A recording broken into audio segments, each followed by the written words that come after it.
CBI వాళ్ళు ఎఫ్ఐఆర్లు ఇంకొక మాట కూడా అన్నారు.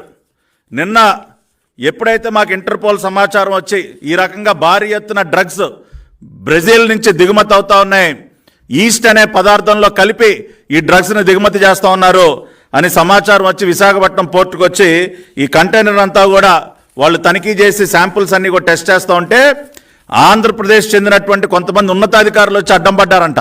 ఆ విషయాన్ని కూడా వాళ్ళ ఎఫ్ఐఆర్లో వాళ్ళ రిపోర్ట్లో రాశారు చాలా క్లియర్గా. During the process of examination various officers of Andhra Pradesh government gathered at site causing delay in the CBI proceedings. ఏం పనండి? Various officers of Andhra Pradesh government. నేను వాళ్ళ రాష్ట్ర ముఖ్యమంత్రి జగన్ రెడ్డిని అడుగుతా ఉన్నా, ఏం పనయ్యా? ఆంధ్రప్రదేశ్ సీనియర్ ఆఫీసర్స్కి ఏం పని? విశాఖపట్నం పోర్టులో మత్తు పదార్థాలు దిగుమతి అవుతా ఉన్నాయి భారీ ఎత్తున బ్రెజిల్ నుంచని ఇంటర్పోల్ ద్వారా సమాచారం వచ్చి సిబిఐ అధికారులు అక్కడికి వెళ్ళి తనిఖీ చేస్తూ ఉంటే ఇవాళ నీ మోచేతి నీళ్లు తాగేటటువంటి అధికారులకు ఏం పనయ్యా?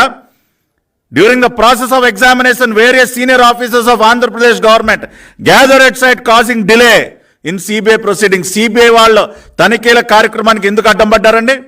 దేనికి అడ్డం పడ్డారు? అంటే ములాఖత్తే కదా ఇది.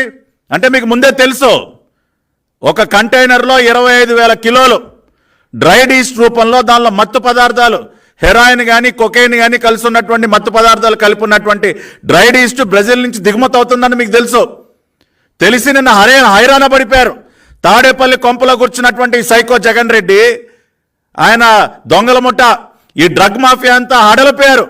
అయ్యయ్యో అయ్యయ్యో ఇన్ని వేల కిలోలు పట్టేసుకున్నారే, ఏదో ఒక రకంగా అడ్డు తగలాలని చెప్పి ఆంధ్రప్రదేశ్ గవర్నమెంట్ అధికారులను పంపిస్తారా?